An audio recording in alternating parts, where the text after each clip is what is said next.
Bismillahirrahmanirrahim.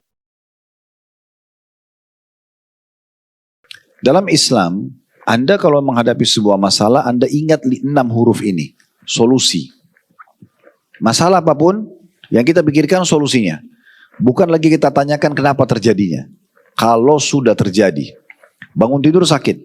Gak ada gunanya kita menanyakan lagi, kenapa saya sakit ya? Lalu dicarilah berbagai macam alasan, karena AC kedinginan semalam, karena hujan yang turun, karena saya minum dingin semalam, atau apalah. Sekarang sudah terjadi. Yang terbaik, yang membuat hidup kita tenang, kita bisa bersabar, solusinya langsung. Solusinya adalah, udah minum obat, minum teh hangat, istirahat yang cukup, konsultasi dokter, nah itu selesai. Jadi semua masalah kalau Anda lakukan ini, maka akan lebih mudah, karena Anda, ini hidupan ini seperti game, ya. Mentok satu titik, kita akan cari jalan keluar di titik lain. Kenapa diajarkan seperti itu di permainan-permainan itu? Karena memang harusnya orang menemukan solusinya. Tanpa kita mengatakan game itu silakan dimainkan. Tetapi supaya mudah difahami saja pendekatan makna. Maka seperti itu kurang lebih. Kita jangan putus asa dengan cara kita langsung memikirkan solusi dari permasalahan. Karena permasalahan itu pasti akan berlalu dalam hidup kita. Saya pernah jelaskan Bapak Ibu sekalian, semua ini berpasang-pasangan. Seperti kita lapar, kita kenyang. Atau sebaliknya, kita kenyang, kita juga akan lapar. Sebagaimana kita muda, kita akan tua. Sebagaimana kita sehat, kita akan sakit. Itu berpasang-pasangan. Orang yang faham ini, sistem ini, mereka akan mudah melalui semua ujiannya. Karena dia tahu, sekarang saya sehat nih. Satu waktu saya sakit, oh saya kan juga pernah sehat. Udah selesai. Solusinya kalau lagi sehat bersyukur, kalau lagi ujian sakit saya bersabar. Tapi saya sudah sebutkan dari awal kita bedah buku ini, definisi sabar adalah menerima takdir Allah dan ikhtiar mencari jalan keluar. Seperti itu. Jadi Allah lagi uji saya, sakit tadi, langsung aja solusinya. Seperti apa solusinya? Ada orang yang gosipin kita. Gak usah kita bahas kenapa orang ini melakukannya, kenapa. Habis waktu untuk itu. Solusinya apa? Solusinya ada 2. Kita terima itu sebagai keputusan Allah Subhanahu Wa Taala. Allah lagi uji saya melalui orang ini. Ya. Kemudian yang kedua, ya kita cari jalan keluarnya. Jadi kita menerima takdir Allah dulu, lalu kita cari caranya keluar. Jalan keluarnya adalah sudah. Selama itu yang sedang digosipin tidak benar, Allah berfirman, Inna Allah yudafi anil ladina amanu. Allah akan membela orang-orang beriman. Akan ada cara Allah nanti membela kita. Kita tinggal menunjukkan kalau kita tidak seperti itu. Kalau yang disampaikan oleh mereka itu benar, kita tinggal introspeksi diri. Tidak perlu kita keluar-keluar di media untuk membela diri. Akhirnya tadinya kita benar jadi salah. Karena banyaknya ngomong gitu ya. Saya punya metode kalau ada apa-apa di media Tuhan, saya tidak perlu banyak meresponnya. Untuk apa kita meresponnya? Kalau itu adalah benar, kita tinggal introspeksi diri kita. Istighfar kepada Allah, bertobat. Kalau itu salah, maka kita yakin Allah akan membela kita. Tuh, alhamdulillah juga kita tidak melakukan perbuatan yang salah gitu ya.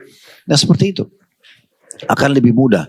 Karena kadang-kadang kita karena terlalu banyak mengadakan pembelaan diri, ya, apalagi tidak ditanyakan, akhirnya kita terjerumus pada perbuatan yang salah. Ya kan? Tadinya kita cuma butuh mungkin kalau volumenya 3 saja untuk merespon ini, kita kena membalasnya 7 angkanya, maka kita jadi terbalik menjadi salah. Nah itu, ini penting untuk kita garis bawahi. Maka ini salah satunya teman-teman yang harus kita perhatikan gitu ya. Jadi orang-orang beriman tidak akan pernah putus asa ya. Apapun itu sifatnya. Langsung solusi. Masalah-masalah besar. Contoh, Ustaz, saya investasi di seseorang lalu saya ditipu. Oke, solusinya. Ya. Kalau kita mau bahas, kenapa ya dulu saya kenal orang ini, untuk apa saya taruh uang sama dia, sudah terjadi. Apa manfaatnya? Manfaatnya solusinya. Ya udah, solusinya apa? Kita terima dulu. Ini jangan lupa poin pertama yang paling penting. Terima dulu sebagai ujian dari Allah Subhanahu Wa Taala. Allah lagi uji saya melalui orang ini. Ya udah selesai, habis itu kita ikhtiar. Mungkin kita bisa menagih dia, kita bisa laporin dia, itu bentuk daripada ikhtiar. Ya, kita kalau sakit tadi kan, kita konsultasi sama dokter, minum obat, itu solusinya. Nah seperti itu, kita bisa lakukan. Sambil kita nikmati aja prosesnya. Pasti Allah Subhanahu Wa Taala benar dengan janjinya, fa inna ma'al usri yusra. Di setiap kesulitan ada kemudahan. Lalu Allah ulangi, inna ma'al usri yusra. Setiap kesulitan pasti akan ada kemudahan. Jadi kita harus faham tentang masalah ini. Apapun dalam hidup Bapak Ibu yang berat, maka langsung pikirkan solusinya. Dengan 2 hal tadi saya bilang. Tolong digaris bawahi. Terima itu sebagai ujian dari Allah. Kemudian yang kedua cari jalan keluarnya. Saya ingin menukil sebuah kisah para sahabat Nabi Ridwanullahi alaihim. Mereka di fase Mekah, Bapak Ibu sekalian, di fase Mekah itu disiksa.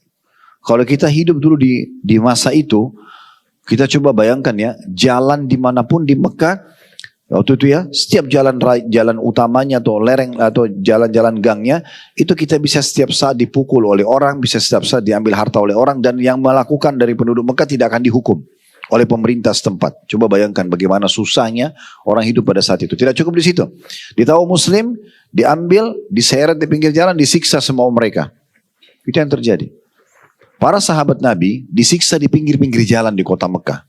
Kalau Anda pernah dengar nama ini, orang yang pertama mati syahid dalam Islam, budaknya Abu Jahal, Sumayyah radhiyallahu anha, wanita pertama mati syahid dalam Islam, karena dibunuh, ditusuk perutnya oleh Abu Jahal. Suaminya Yasir, ya, dan anaknya Yasir pun terbunuh mati syahid, dibunuh oleh Abu Jahal dan pengawal-pengawalnya. Ammar, anaknya yang masih 9 tahun itu sempat disiksa, bahkan disuruh mengakui ya bahwasanya dia kufur kepada risalah Nabi Muhammad SAW. Dan Ammar melakukan itu karena dia kesakitan dipukul masih anak-anak. Dia mengatakan, baiklah, saya kufur kepada risalah Muhammad. Lalu kata Abu Jahal, saya tidak mau lepas kau sampai kamu katakan, ada unta lewat, sampai kamu katakan unta ini Tuhanku. Maka Ammar mengatakan, iya, unta itu Tuhanku. Lalu kemudian dilepas oleh Abu Jahal. Setelah itu Ammar sempat menyesal. Lalu kemudian beliau pun datang kepada Nabi SAW menceritakan, ya Rasulullah, seperti ini kejadiannya. Maka kata Nabi SAW, wahai Ammar, kalau seandainya besok mereka lakukan lagi padamu, maka ucapkan yang sama. Lalu turunlah firman Allah Subhanahu Wa Taala, sesungguhnya Allah tidak akan menghukum orang ya yang hanya karena tertekan atau karena ucapan lisannya, ya. Tetapi apa yang diyakini dalam hati, karena Ammar tidak yakin dengan itu. Cuma dia disiksa, dia akan ya dihukum mati dan dia tidak mampu menampung kematian tersebut atau menghadapinya, maka dia pun mengucapkan, ya. Illa man ukriha wa qalbuhu mutmainnun bil iman, kecuali orang yang dipaksa kata Allah sementara hatinya dipenuhi dengan keimanan. Walaupun ayah dan ibunya sudah terbunuh mati syahid, ya. Kemudian kita juga tahu kisah Bilal oleh Umayyah bin Khalaf. Umayyah yang menaruh batu di atas perutnya di siang hari, di siang bolong matahari di padang pasir. Kita tahu Khabbab bin Arad radhiyallahu anhu, di mana punggung tulang belakangnya dari leher sampai ke tulang ekornya itu ada bolong di sebelah berwarna hitam kemerah-merahan karena ditaruh batu panas di tanah kemudian diseret sehingga luka, dan itu bertahan sampai beliau meninggal dunia. Makanya di zaman kerajaannya kekuasaannya Umar bin Khattab radhiyallahu anhu, ada Khabbab di situ. Kata Umar, wahai Khabbab, siksaan apa yang Quraisy lakukan padamu yang paling menyakitkan? Kata Khabbab, ya, sambil membuka bajunya, dia mengatakan, ini wahai Amir Mu'minin, diperlihatkan. Jadi tulangnya itu, tulang belakangnya, di sebelahnya itu ada bolong besar sekali, ya, dari atas sampai bawah, dan merah kehitam-hitaman. Itu setelah sekian tahun dia disiksa, masih ada bekasnya sangat besar. Sampai Umar waktu lihat, Umar nangis. Umar dulu masa jahiliyah benci Islam. Beliau nangis, lalu beliau mengatakan, apa yang mereka lakukan padamu? Kata dia, Khabbab, ya Amir Mu'minin, wahai pemimpin orang beriman, ini julukan raja di masa itu. Mereka meletakkan batu-batu yang agak tajam, dipanaskan, sengaja dibakar, panas, ditaruh di padang pasir juga yang terik matahari, lalu tangan dan kaki saya dipegang, lalu saya diseret di atas batu tersebut. Mereka lakukan itu, ya. Tetapi sahabat-sahabat ini sabar, Bapak Ibu sekalian. Saya nggak tahu ya kalau kita hidup di masa itu kita bisa sesabar mereka nggak. Tapi ini contoh saja. Pertemukan perbuatan-perbuatan mereka ini dengan apa yang kita hadapi sekarang. Kadang-kadang kita cuma flu dan demam, kadang-kadang cuma hanya digosipin sedikit. Ini orang disiksa secara fisik, ya. Sampai ada seorang wanita disiksa dari pagi sampai menjelang malam. Dan orang-orang Quraisy satu tinggalkan mengatakan, sungguh kami tinggalkan kalian wahai kaum muslimin bukan karena kasihan. Kami cuma jenuh, bosan udah siksa kalian. Apa kata para wanita-wanita muslimah pada saat itu? Sesungguhnya yang membuat kalian melakukan ini pada kami adalah Allah. Dan kami terus akan bersabar. Sampai nyawa mereka terenggut pun mereka sabar gitu ya. Ini kisah-kisah ini sebenarnya bukan kita datangkan untuk mengatakan, oh kalau gitu umat Islam biar aja disiksa gak apa-apa. Bukan. Kita sedang berbicara bagaimana kalau ujian itu sudah datang. Maka kita memikirkan jalan keluarnya gitu ya. Kita seperti itu kurang lebih gambarannya.